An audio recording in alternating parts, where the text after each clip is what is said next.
Let me tell you this. The older you do get, the more rules are gonna try to get you to follow. You just gotta keep living, man. Livin. Starting with our star at spaceweathernews.com, we find the last day was quiet up there on the sun, but that's not the case back here at Earth. With the coronal holes turning through, let's go to the solar wind and see the shock-driven impact in the model that came at the leading edge of the coronal hole solar wind stream. Clear signature as the density rose first, with the shock followed by the onset of the hotter, faster plasma stream.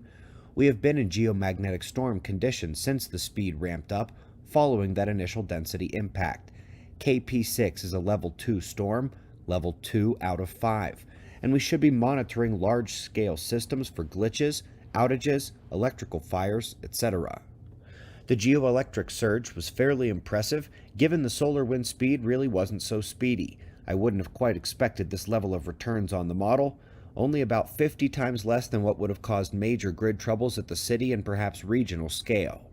They're also facing difficulties, the Bureau of Meteorology. Their Townsville radar is out of action, meaning they are having to use other assets in the area to accurately forecast this weather. Not an ideal situation when you have a cyclone stalking the coastline. From above, the scale of damage is hard to comprehend.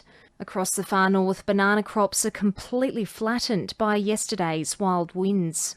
Oh, most of the farms, Bob, beside us, they're looking at 90 to 100%. We're probably 80 to 90.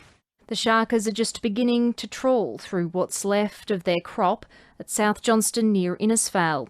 We probably won't have an income after we've cleaned up now until maybe September, October this year.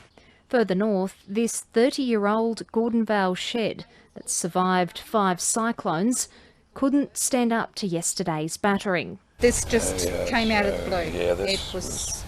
There was nothing to warn us. The tropical storm brought down giant trees and left tens of thousands without power.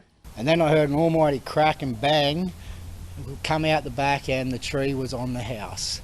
For a system that wasn't a cyclone, it certainly created a lot of interest for us.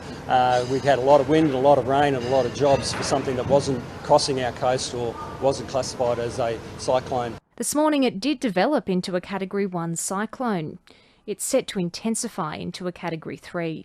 While Tropical Cyclone Niran is not expected to cross the coast, residents from Cape Flattery to Mission Beach are being warned to brace for more potential intense weather tonight and tomorrow before the system shifts well offshore on Thursday.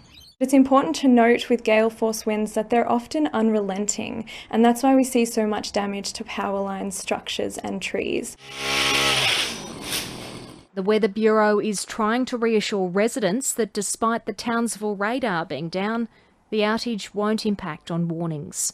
Jemima Burt, ABC News, Cairns.